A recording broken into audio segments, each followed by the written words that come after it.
Israel का bulldozer bomb, Hamas का निकलेगा दम। वॉर जोन से आ रही तमाम एक्सक्लूसिव खबरों के साथ करेंगे शुरुआत। और साथ ही बता दूं, इस बीच स्टूडियो में मेरे साथ है हमारे डिफेंस एडिटर सुमित चौधरी। वो सुमित चौधरी जो अभी तक आपको ग्राउंड रिपोर्ट्स इजराइल के उन बॉर्डर से दिखाते थे जहां जंग के हालात बने हुए हैं और कैसे अब ग्राउंड ऑपरेशंस को दिया जा रहा है अंजाम। होगी सीधे सुमित से बात। और साथ ही बता दूं, प्रोफेसर डॉक्टर संजय भारद्वाज इस वक्त फॉरेन एक्सपर्ट मुझे ज्वाइन कर चुके हैं और major general retired V K Datta sir as a defence expert हमारे साथ है। और साथ ही मेरे सहयोगी मनीष झा भी करेंगे हमें ज्वाइन, क्योंकि गाजा में लगातार बिगड़ते हालात की ग्राउंड रिपोर्ट्स होंगी आपके सामने। तो इजराइल और हमास के बीच युद्ध का दूसरा चरण शुरू हो चुका है। इस युद्ध में इजराइल एक एक चाल फूंक फूंक कर रख रहा है। दूसरे चरण में मिसाइलों का शोर नहीं है, ना ही फाइटर जेट्स का खौफ है। हमास से इस आर पार की जंग को इजराइल पूरी रणनीति के साथ लड़ रहा है। हमास पर संपूर्ण विजय पाने के लिए इजराइल ने बुलडोजर का कैसे अब इस्तेमाल शुरू कर दिया है। बड़ी खबर आपके सामने होगी, क्योंकि बुलडोजर के जरिए हमास का सफाया करने में अब इजराइल जुट गया है। आगे आपके सामने डिटेल होगी कैसे इजरायली बुलडोजर हमास के कालचक्र तय कर रहे हैं। और आपको यह भी बताएंगे हमास के लड़ाके किस तरीके से इजराइल पर पलटवार करने की रणनीति अपना रहे हैं, कैसे हमास की सुरंगें कल्पना से भी ज्यादा घातक सिद्ध हो रही हैं। ग्राउंड रियलिटी पर होगी सुमित से बात। लेकिन सबसे पहले हमास की सुरंगों के खिलाफ इजराइल की अचूक अस्त्र की बात, जहां इजराइल के पास हाईटेक हथियारों की अब कमी तो नहीं है, लेकिन हमास की सुरंगों को तबाह करने के लिए इजराइल एक खास तरह के बुलडोजर का करने जा रहा है इस्तेमाल। और गाजा में इजराइल रात के समय छापे मारता है। इन छापों के दौरान सुरंगों को निशाना बनाया जाता है और निशाना बनाने के लिए होता है D9R बख्तरबंद बुलडोजर का इस्तेमाल। ये बुलडोजर बेहद खतरनाक है। इन्हें टेडी बियर के नाम से जाना जाता है और बुलडोजर का दोहरा काम है। जमीन को खोदकर सुरंग ढूंढ लेते हैं और इसके बाद बुलडोजर में लगे हथियारों के जरिए हमास लड़ाकों पर घातक वार करते हैं। अब तक इजराइल ने दर्जनों लड़ाकों को इनके जरिए मार गिराया है और गाजा में फैली 500 किलोमीटर से ज्यादा लंबी सुरंगों को ध्वस्त करने में भी ये इजराइल का अचूक हथियार साबित हुए हैं। और इजराइल कैसे हमास में आर्म्ड बुलडोजर के जरिए कहर बरपा रहा है। कुछ खास तस्वीरें भी आपके सामने होंगी। ये तस्वीरें गाजा की हैं और गाजा को कुछ इसी तरीके से बुलडोजर्स ने घेरा हुआ है। टेडी बियर बुलडोजर लगातार सुरंगों की तलाश कर कैसे इस ऑपरेशन को अंजाम दे रहे हैं, उसी की तस्वीर देखिए।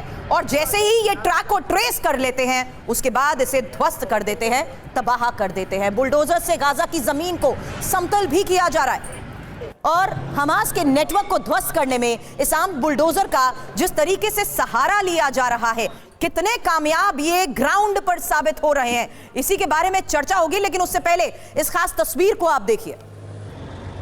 एक और तस्वीर जहां बुलडोजर एक घर को गिरा रहा है।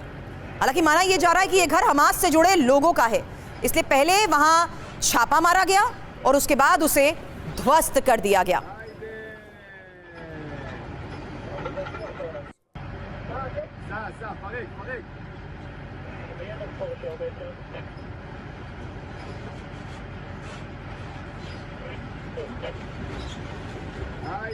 एक और तस्वीर अब आपके सामने वेस्ट बैंक के जेनिन की यह तस्वीर है। जेनिन में जब उपद्रव शुरू हुआ तो आर्म्ड बुलडोजर उतार दिए गए। वहां के लोगों ने बुलडोजर्स पर पथराव शुरू कर दिया, लेकिन बुलडोजर लगातार आगे बढ़ते रहे। और इन बुलडोजर्स की खास बात तो यह है कि इसके अंदर बैठे हुए लोग पूरी तरीके से सुरक्षित हैं। बख्तरबंद बुलडोजर का दुनिया का यह सबसे मजबूत बुलडोजर माना जाता है और युद्ध के मैदान में किसी घातक टैंक की भूमिका ये अदा करता है। अब किस तरीके से ये ग्राउंड पर काम कर रहा है और क्यों ये खास रणनीति के तहत इस्तेमाल किया जा रहा है, सुमित, इसके फीचर्स के बारे में और इसके कैसे इजराइल के D9R बख्तरबंद बुलडोजर की खूबियां क्या है, कैसे ये दुश्मन का सफाया कर रहा है, यही हम बताने की कोशिश कर रहे हैं। क्योंकि इसके सबसे पहले हथियार के बारे में बताएं। देखिए, बिल्कुल, वैसे तो सुरभी इसका इस्तेमाल इजराइल जो है 1957 से कर रहा है, लेकिन ये एडवांस वर्जन है। इससे पहले अगर आप देखें कि D9N, D9L ऐसे कई वर्जन है जिनका इस्तेमाल लगातार इजराइल ने किया है, लेकिन अभी ये एडवांस वर्जन और ये आर्मर्ड बुलडोजर्स हैं, यानी इनके ऊपर हथियारों का, आपके फायरिंग का कोई असर नहीं होता। अगर आप मोटे तौर पर अगर आप देखें कि इन बुलडोजर को, क्योंकि मैं जब वहां पर स्पेशल फोर्सेस की टुकड़ी के साथ था तब भी इन बुलडोजर्स को सबसे आगे रखा जाता है, एक शील्ड का काम करते हैं पूरी बैकअप टीम के लिए। और खास बात यह है कि ना सिर्फ ये मल्टी रोल है, यानी ये सिर्फ ना सिर्फ आपके माइंस को हटा सकते हैं, आपके लिए रोड कंस्ट्रक्शन का काम कर सकते हैं, आपकी हर्डल्स को रिमूव कर सकते हैं, बल्कि बल्कि एक शील्ड प्रोवाइड करते हैं आपकी आर्मर्ड को और आपकी स्पेशल फोर्सेस को जो आपके खासियत के बारे में बता रही हूं। जहां देखिए 7.62 mm मशीन गन, 1 मिनट में 650 राउंड,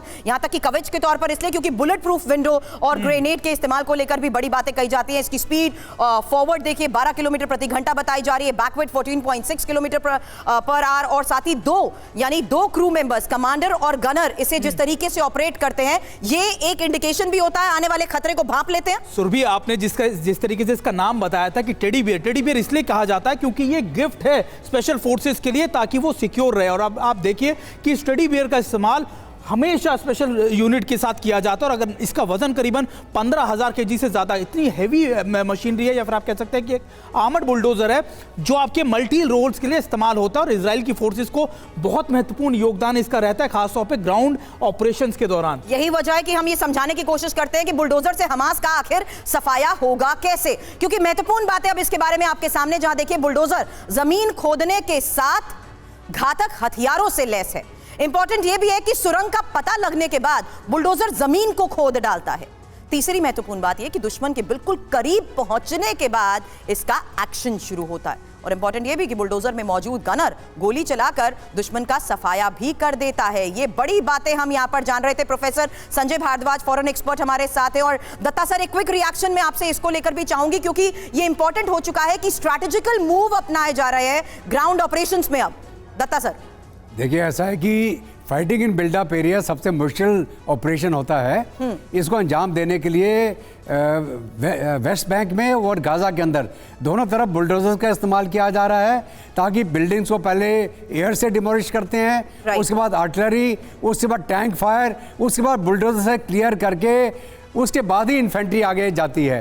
और ये जो बुलडोजर है ये पूरे जो डेबरी है जहाँ से कोई छुप के वार कर सकता है उसको क्लियर करता है, और अगर टनल का पता चलता है तो ये ड्रिल करके उसके अंदर एक्सप्लोजिव लगा के उसको उड़ा सकता है। बिल्कुल। तो इसका बहुत अच्छा इस्तेमाल किया जा रहा है इजराइल की सेना के द्वारा। और आगे चल के ये भी है सर, एक और पॉइंट मैं यहाँ पर ऐड करना चाहूंगी क्योंकि गाजा में अपने ग्राउंड ऑपरेशन में आईडीएफ के लिए D9R बख्तरबंद बुलडोजर तो सबसे ज्यादा अहम हो ही रहे हैं जो बात आप कह रहे हैं। इसके अलावा एक और हथियार की गाजा में इन दिनों खूब इस्तेमाल होने की चर्चा हो रही है और दुनिया की, क्योंकि इजराइल जो रणनीति अपना रहा है, जो हथियार इस्तेमाल कर रहा है उस पर नजर रहती है। ऐसे में चर्चा APC यानी आर्मर्ड पर्सनल कैरियर की भी हो रही है। दरअसल D9R बख्तरबंद बुलडोजर और आर्मर्ड पर्सनल कैरियर दोनों मिलकर एक यूनिट के तौर पर कैसे काम कर रहे हैं, सुमित, इस पर आपका जवाब चाहूंगी। लेकिन बुलडोजर से सुरंग को तबाह जिस तरीके से किया जा रहा है, इक्का दुक्का हमास लड़ाकों को खात्मा को लेकर भी बड़े दावे किए गए, लेकिन जब हमास के ज्यादा लड़ाके मौके पर होते हैं तब बुलडोजर के ठीक पीछे तैनात APC यानी यही आर्मर्ड पर्सनल कैरियर ये अपना काम शुरू कर देता है। और APC बैटल टैंक का ये छोटा रूप है, ये बात मैं अभी तक की रिसर्च के आधार पर सुमित समझ पाई हूं। ये दुश्मन के एक छोटे ग्रुप को ठिकाने लगाने में सक्षम भी है और आमने सामने की जंग में बेहद मुफीद भी। और तंग जगहों पर APC ही सबसे अचूक और मारक सिद्ध कैसे साबित होता है, इस पर चर्चा करूंगी। साथ ही इस बीच बता दूं, इस वक्त ग्राउंड से मेरे सहयोगी मनीष झा भी हमें ज्वाइन कर चुके हैं। मनीष, आपकी रिपोर्ट्स के आधार पर किस तरीके से ग्राउंड ऑपरेशन को अंजाम देने के लिए अलग अलग स्ट्रैटेजिकल मूव अपनाए जा रहे हैं, उसको लेकर आज हम स्टूडियो में चर्चा कर रहे हैं। मैं आपके पास आती हूं, लेकिन उससे पहले आखिर क्यों APC यानी आर्मर्ड पर्सनल कैरियर को हमास का काल बताया जा रहा है, यह समझाना जरूरी है। और यहां पर देखिए मुख्य हथियार के तौर पर ये सारे इसके की फंक्शंस तो मैं बताऊंगी, लेकिन मैं चाहूंगी कि इसके बारे में आप ज्यादा बेटर ब्रीफ कर पाएंगे। उसको पढ़कर या फिर आप उसको समझकर बता रही है। मैंने इसमें ट्रैवल किया, मैं और मेरे कैमरा पर्सन निशांत उस समय APC 111 के अंदर मौजूद थे। ये ना सिर्फ एक इनका आर्मर्ड व्हीकल है बल्कि ये बायोलॉजिकल केमिकल वेपन से भी इनको बचाता है। और इसमें खास बात यह कि 10 से 12 लोगों को ले जाने की कैपेसिटी होती है, यानी जब वॉर जोन के अंदर आपके सोल्जर्स मूव करते हैं आगे तो आपको एक ऐसे आर्मर्ड व्हीकल्स की जरूरत होती है जिस पर लगातार अटैक होने की गुंजाइश कम हो, वो आसानी से आपको सेफली इन इलाकों में ले जा सके। और दूसरी इंपॉर्टेंट बात है सुरभि, आपको याद होगा कि अमेरिका से जो रसद पहुंची थी सबसे पहले, उसमें यही आर्मर्ड व्हीकल्स थे, क्योंकि इसकी जरूरत ना सिर्फ इनको नॉर्दर्न बॉर्डर्स पर यानी गाजा पट्टी पर बल्कि लेबनान के बॉर्डर पर भी थी। इसीलिए ऐसे आर्मर्ड व्हीकल्स का इस्तेमाल अब इजराइल बहुत लंबे समय से या फिर आप कह सकते हैं बहुत बड़ी तादाद में कर रहा है। बिल्कुल, लेकिन इस बीच एक और सबसे बड़ी खबर मनीष ने हमें दी है, जहां गाजा में अल अजहर यूनिवर्सिटी पर हवाई हमले को लेकर खबर सामने आई है। यूनिवर्सिटी में मौजूद हमास के मिलिट्री बेस पर हमले को लेकर यह सबसे बड़ी खबर है और यूनिवर्सिटी से दागे जा रहे हैं रॉकेट।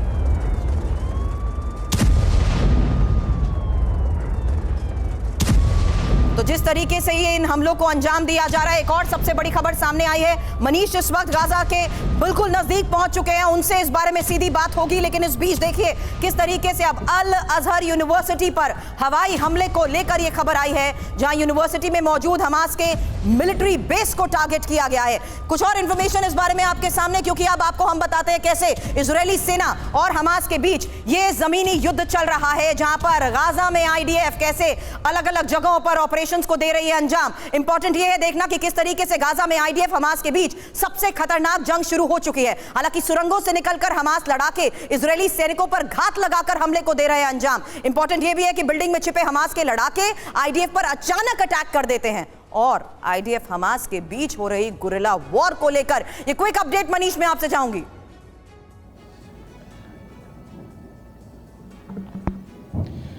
देखिए, जिस गाजा के ऑपरेशन की आप बात कर रहे हैं, इस वक्त मैं उनको खुद अपनी आंखों से देख पा रहा हूं, और टीवी 9 के कैमरे से मैं एक बार दिखाने की भी कोशिश करता हूं। धूप बहुत तेज है, आसमान साफ है, लगातार यहां पर जो आर्टिलरी के फायर है उसकी आवाज़ भी सुनने को मिलती है।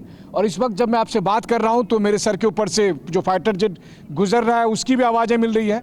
इस वक्त मेरे कैमरा सहयोगी अमित आपको कोशिश कर रहे हैं ये दिखाने के लिए कि देखिए गाजा पट्टी के अभी के क्या सूरत हाल है। लगातार जिस बुलडोजर की, जिस एपीसी की या जिस ग्राउंड ऑपरेशन की हम बात करते हैं, आसमान में जहां चारों तरफ केवल धुआं ही धुआं दिख रहा है मुझे, लगातार जो ब्लास्ट हो रहे थे, जो एयर स्ट्राइक हो रहे थे, उसमें से जो तबाही हुई थी उसके धुएं, और साथ ही साथ गाजा पट्टी का वो शहर जिस शहर में हर आधे घंटे में, एक घंटे में एक बड़ी ऊंची इमारतें कम हो जाती हैं।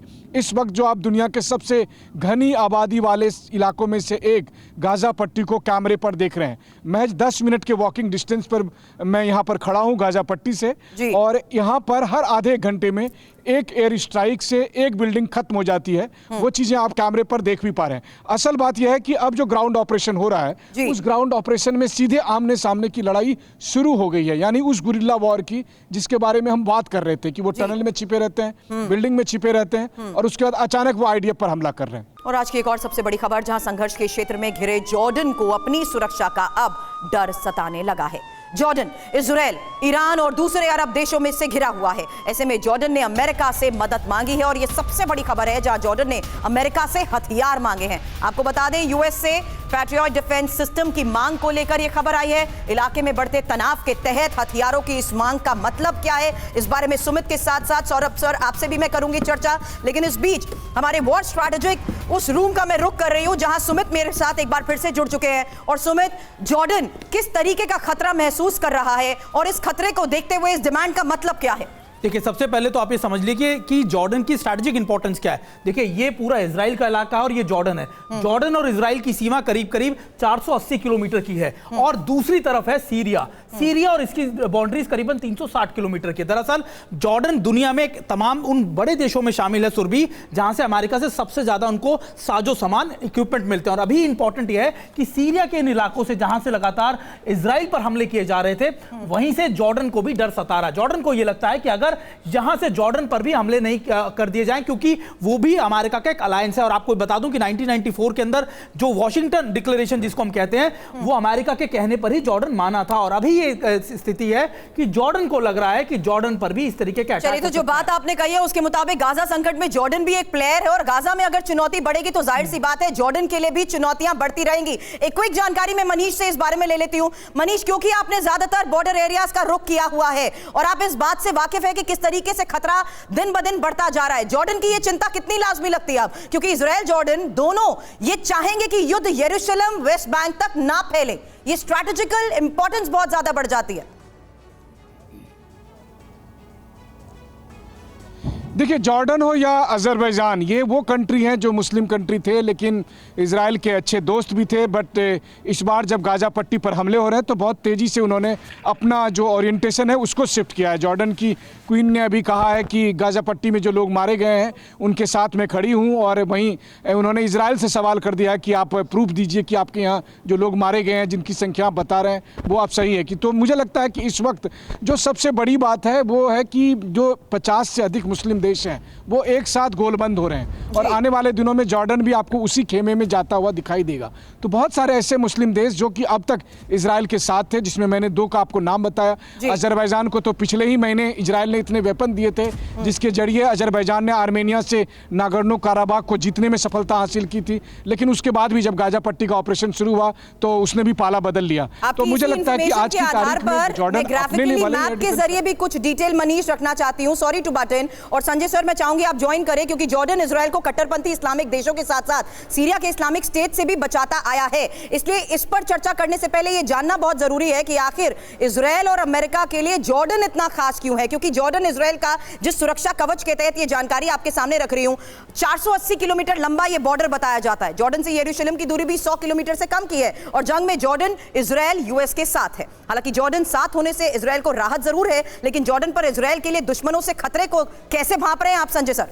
देखिए, ये बात मान के चलिए, जॉर्डन, इराक और सीरिया तीनों में अमेरिकन बेसिस है, पहली बात।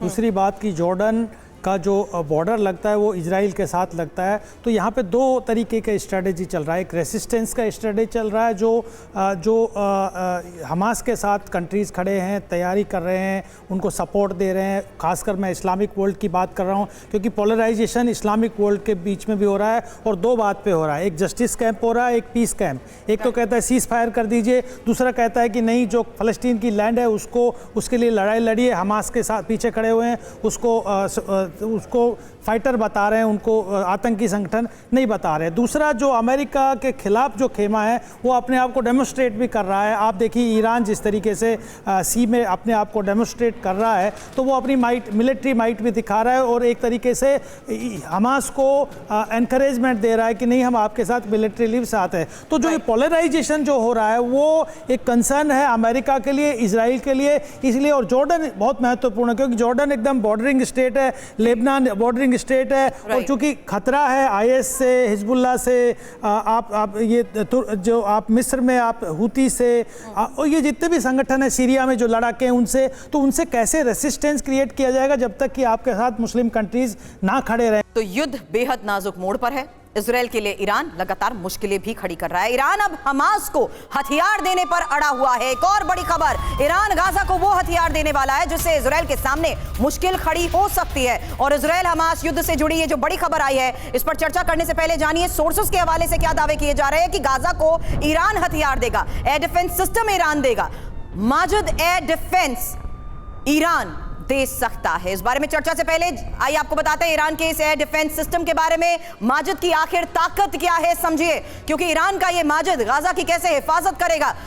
इसकी रेंज है 18 किलोमीटर, रिस्पॉन्स टाइम 3 सेकंड का, स्पीड 2469 किलोमीटर प्रति घंटा, क्षमता 4 टारगेट्स, और खासियत मिसाइल फाइटर जेट को यह तबाह कर सकता है। इस बीच आपको यह भी बताते हैं कि आखिर क्यों ईरान गाजा की मदद करने के लिए इतना बेकरार भी नजर आ रहा है। इंपॉर्टेंट है यह समझना, क्योंकि दुश्मन इजराइल को सबक सिखाना चाहता है ईरान, अमेरिका को आंख दिखा रहा है ईरान, और फिलिस्तीन का परंपरागत समर्थक भी है, अरब देशों का अगवा बनना चाहता है। क्विक रिस्पॉन्स आपका चाहूंगी संजय जी इस पर। देखिए, इसमें सीधी सीधी बात है कि ईरान का जो अपना है कि अरब कंट्रीज़ को लीडर करना चाहता है, वो वहाँ का जो मुखिया है उसको बदलना चाहता है। उसमें पहले भी 2021 में एक वर्चुअल इस्लामिक समिट हुआ था, उसमें चीन ने मलेशिया, तुर्की और ईरान के साथ एक समिट हुआ था, उसमें भी आगामी भूमिका निभाई थी। दूसरी बात कि कितना रेसिस्टेंस ईरान क्रिएट कर पाएगा, कितना हथियार दे पाएगा, ये एक बहुत बड़ा अपने आप में सवाल है। लेकिन ये बात मान के चलिए कि हमास का जो एक्ट था वो आतंकी एक्ट था, और उसको मुझे नहीं लगता है कि कोई इस्लामिक वर्ल्ड भी उसको समर्थन करेगा, और ईरान अपने मकसद में पूरा हो पाएगा। और दत्ता सर, ये बात तो बिल्कुल नहीं छुपी ना कि किस तरीके से ईरान बैकअप करते हुए इन सभी को ये हथियार सप्लाई कर रहा है, इसीलिए आज माजिद को लेकर ये खबर आई। नहीं, निश्चित रूप से देखिए, बात मान के चलिए कि ये रोग स्टेट्स हैं, आप ये पोलराइजेशन कर रहे हैं। ये नॉर्थ कोरिया, ईरान, चीन भी उनमें, रशिया भी उसमें खड़ा हो रहा है, एक तरीके से नेक्सस एक्सेस बन रहा है। बिल्कुल सही कह रहे हैं। मैं दत्ता सर आपके पास भी आती हूं, मैं इसको लेकर आपसे जवाब चाह रही थी, लेकिन इस बीच इजराइल का सीरिया लेबनान पर हमला जो हुआ है उसको लेकर खबर आई, जहां इजरायली फोर्सेस ने कई रॉकेट दागे हैं और लेबनान में हिजबुल्लाह के ठिकानों पर हुए हमले की ये तस्वीरें सामने आई हैं। हालांकि सीरिया में चरमपंथी गुटों पर अटैक को लेकर ये बड़ी खबर थी, और आपको बताते हैं कैसे इजराइल एक साथ अब कई फ्रंट्स पर लड़ रहा है और लेबनान और सीरिया से भी इजराइल पर लगातार जिस तरीके से हमले हो रहे हैं, ये बड़ी खबर जहां देखिए किस तरीके की रणनीति अपनाई जा रही है। लेबनान सीरिया के आतंकी समूह के खिलाफ इजराइल बहुत ज्यादा मुखर नहीं है और इजराइल फिलहाल हिजबुल्लाह से सीधे संघर्ष से भी बचता नजर आ रहा है। इंपॉर्टेंट यह भी है कि हिजबुल्लाह पर भीषण अटैक इलाके की अस्थिरता भी बढ़ा सकता है और ईरान फैक्टर की अनदेखी जाहिर सी बात है इजराइल नहीं करेगा। दत्ता सर, देखिए ऐसा है कि इजराइल आज के दिन में नॉर्थ में हिजबुल्लाह के साथ, ईस्ट में सीरिया का जो दूसरे ग्रुप है जो ईरान द्वारा सपोर्टेड है, और गाजा के अंदर हमास। तो इसमें एयर, लैंड और सी तीनों चीज़ का इस्तेमाल करके इजराइल प्रीएम्प्टिव स्ट्राइक कर रहा है उन सब टारगेट्स के ऊपर जहां से इजराइल के ऊपर हमला हो सकता है। और थोड़े दिन पहले आपको याद होगा, 2 दिन पहले शायद अमेरिका ने भी सीरिया के अंदर IRG के ऊपर जो हमला किया था उन टारगेट्स को उसने न्यूट्रलाइज कर किया था जहां से इजराइल के ऊपर हमला हो सकता है, यहाँ अमेरिकन जो उनके कैंप है उनके ऊपर हमला हो सकता है। तो ये जो स्ट्रेटजी इजराइल इस्तेमाल कर रहा है उनको प्रीएम्प्टिव स्ट्राइक करके हमला करने से पहले ही उनको ख़त्म करने की, ये इनका जो स्ट्रेटजी चल रही है इजराइल के आज के दिन में।